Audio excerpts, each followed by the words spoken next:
નમસ્કાર. પુરુષોત્તમ માસની આ પવિત્ર કથાના વિશ્લેષણમાં ફરી એકવાર હાર્દિક સ્વાગત છે. આપણે 31 દિવસની આ રોમાંચક યાત્રાના અત્યંત ઝીણવટપૂર્વક અભ્યાસમાં હવે ત્રીજા દિવસ પર પહોંચી ગયા છીએ. આજની આ કથા એક બહુ જ મોટો અને ભાવનાત્મક વળાંક લે છે. સીધા જ મુખ્ય વિષય પર આવીએ તો આજે વાત થવાની છે વૈકુંઠ ગમન અને ભગવાનના આશરા વિશે. આ માત્ર કોઈ જૂની પૌરાણિક કથાનો અંશ નથી હો. આ તો એક એવી ગહન અનુભૂતિ છે જે આપણને શીખવે છે કે જ્યારે બધું જ અંધકારમય અને સાવ નિરાશાજનક લાગતું હોય ત્યારે દિવ્ય પ્રકાશ અચાનક કેવી રીતે પ્રગટી ઉઠે છે. તો ચાલો સંપૂર્ણ ધ્યાન કેન્દ્રિત કરીએ અને જોઈએ કે આજની આ અદ્ભુત યાત્રા આપણને ક્યાં લઈ જાય છે. જુઓ, આજના સ્ત્રોતની શરૂઆત જ એકદમ હૃદયસ્પર્શી રીતે થાય છે. અહીં કથામાં મલમાસને સમયના કોઈ સામાન્ય ટુકડા તરીકે નહીં, પરંતુ જાણે એક જીવંત અસ્તિત્વ હોય, એક વ્યક્તિ હોય એ રીતે દર્શાવવામાં આવ્યો છે, જે અત્યંત ઊંડા દુઃખમાં ડૂબેલો છે. સ્ત્રોત બહુ જ સ્પષ્ટપણે કહે છે કે મલમાસ અકલ્પનીય પીડા, શોક અને નિરાશામાંથી પસાર થઈ રહ્યો છે.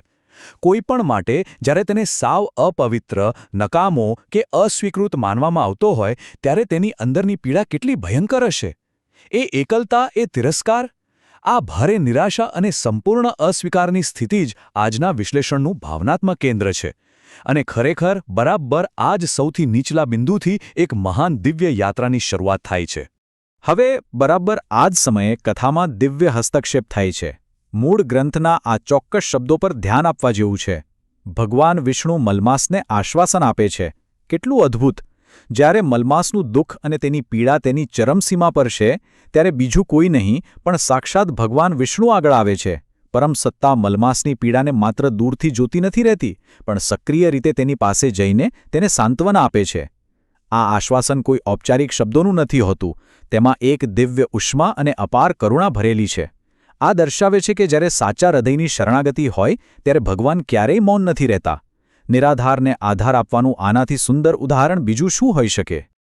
આપણે અહીં બે સાવ અલગ જ પરિસ્થિતિઓનો તફાવત સમજવાનો છે. એક તરફ મલમાસના શોકનો એ ભારેખમ બોજ છે, એક એવો બોજ જે તેને સતત અંધકાર અને એકલતામાં ધકેલી રહ્યો હતો, અને બીજી તરફ ભગવાનનો આશ્રય મળતા જ પ્રાપ્ત થતી ત્વરિત મુક્તિ. આ વિરોધાભાસ ખરેખર સમજવા જેવો છે. કથા સ્પષ્ટ કરે છે કે દુઃખમાંથી આ મુક્તિ કોઈ ધીમી કે લાંબી પ્રક્રિયા નથી. ના, જરાય નહીં. જ્યારે દિવ્ય કૃપા વરસે છે ને, ત્યારે શોક અને પીડાનો મોટો પર્વત પણ જાણે એક જ ક્ષણમાં ગાયબ થઈ જાય છે અને તેની જગ્યાએ એક અખંડ શાંતિ આવી જાય છે. ભગવાનના આશ્રયમાં કેટલી પ્રચંડ શક્તિ રહેલી છે તે આનાથી જ સાબિત થાય છે. સૌથી ઊંડા ઘા પણ તરત જ રૂજાઈ જાય છે. તો આપણા મનમાં સવાલ થાય કે ભગવાને આ પરિસ્થિતિનો ઉકેલ ચોક્કસપણે કેવી રીતે લાવ્યો? સ્ત્રોત મુજબ આ દિવ્ય ઉકેલ બે સ્પષ્ટ પગલાઓમાં છે. પહેલું પગલું, મલમાસને દુઃખમાંથી સંપૂર્ણપણે મુક્ત કરવો. ભગવાને સૌથી પહેલાં તો એ આંતરિક પીડા અને અપમાનની લાગણીને મૂળમાંથી જ કાઢી નાખી, કારણ કે મનને શાંત કર્યા વિના તો કોઈ યાત્રા થઈ જ ન શકે ને. અને ત્યારબાદ આવે છે બીજું પગલું, જે ખરેખર અકલ્પનીય છે. તે છે મલમાસને પોતાની સાથે ગોલોકની યાત્રા પર લઈ જવું. ભગવાન માત્ર પીડા દૂર કરીને અટક્યા નથી, પણ કાયમી સુરક્ષા આપવાની જવાબદારી પોતાના શિરે લીધી. આ દર્શાવે છે કે ભગવાનનું રક્ષણ એ કોઈ હંગામી બેન્ડ એડ જેવો ઇલાજ નથી, પણ એક સંપૂર્ણ અને કાયમી ઉદ્ધાર છે. અને આ ગંતવ્ય સ્થાન વિશે તો આપણે ખાસ વાત કરવી જ પડે. આ કોઈ સામાન્ય બાબત નથી. સ્ત્રોતમાં સ્પષ્ટ ઉલ્લેખ છે. ગંતવ્ય ગોલોક, એટલે કે સાક્ષાત શ્રીકૃષ્ણનું પરમધામ. મલમાસને કોઈ સામાન્ય સ્વર્ગમાં નથી લઈ જવામાં આવતો, પણ સીધા પરમ પવિત્ર ગોલોકમાં સ્થાન મળે છે. જરા વિચારો, જે અસ્તિત્વને આખી દુનિયામાં ક્યાંય સ્થાન નહોતું મળ્યું, જેને બધે તરછોડી દીધો હતો, તેને ભગવાને સમગ્ર બ્રહ્માંડનું સૌથી ઊંચું અને પવિત્ર સ્થાન આપી દીધું. આનો સીધો અર્થ એ છે કે દિવ્ય આશરો મળવાનો અર્થ માત્ર નકારાત્મકતાનો અંત નથી, પણ તે સર્વોચ્ચ સ્તરની પ્રાપ્તિ છે. મલમાસ હવે કોઈ તિરસ્કૃત માસ નથી રહ્યો, તે હંમેશ માટે ભગવાનના ધામનો એક અતૂટ હિસ્સો બની ગયો છે. આખી કથા અને આ અદ્ભુત ઘટનાક્રમ જોયા પછી એક બહુ જ રસપ્રદ અને વિચાર પ્રેરક પ્રશ્ન ઊભો થાય છે. આ ચોક્કસ યાત્રા અંતે ભગવાનના સ્વભાવ વિશે શું સાબિત કરે છે? અત્યાર સુધી તો આપણે માત્ર મલમાસની પીડા અને તેના ગોલોક ગમનની વાર્તા જોઈ. પણ આજના સ્ત્રોતનું હાર્દ માત્ર કોઈ વાર્તા કહેવામાં નથી. શા માટે સર્વશક્તિમાન ભગવાને એક એવા માસ માટે આટલો મોટો નિર્ણય લીધો જેને આખી દુનિયાએ નકારી કાઢ્યો હતો?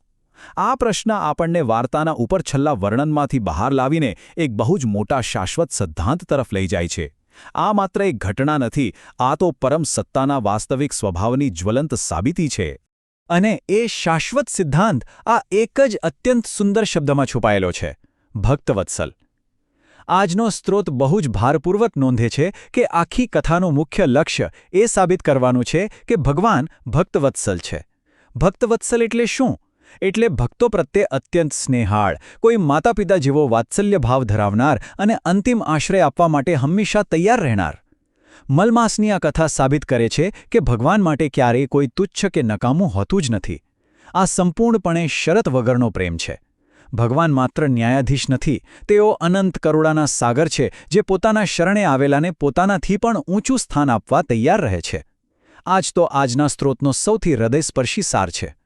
આજના આ વિશ્લેષણના અંતે એક બહુ જ ગહન વિચાર પર થોડું મનન કરવા જેવું છે: અંતિમ આશ્વાસન અને દિવ્ય આશ્રયની પ્રાપ્તિ.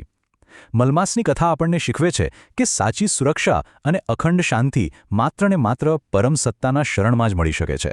જ્યારે ચારે બાજુથી નિરાશા ઘેરી વળે ત્યારે આ દિવ્ય આશ્રયની કલ્પના એક અતૂટ આશા પૂરી પાડે છે.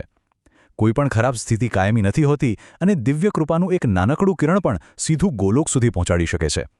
શું આ દિવ્ય સ્વીકૃતિ અને આશ્રયના ખ્યાલને આપણે આપણા પોતાના જીવનના વ્યાપક પરિપ્રેક્ષ્યમાં સમજી શકીએ ખરા? આ એક એવો શક્તિશાળી પ્રશ્ન છે જેના પર ચોક્કસથી વિચાર કરવો રહ્યો. આગામી દિવસની કથાના વિશ્લેષણમાં આપણે આ યાત્રાને વધુ આગળ વધારીશું. આજના વિશ્લેષણમાં જોડાવા બદલ ખૂબ ખૂબ આભાર.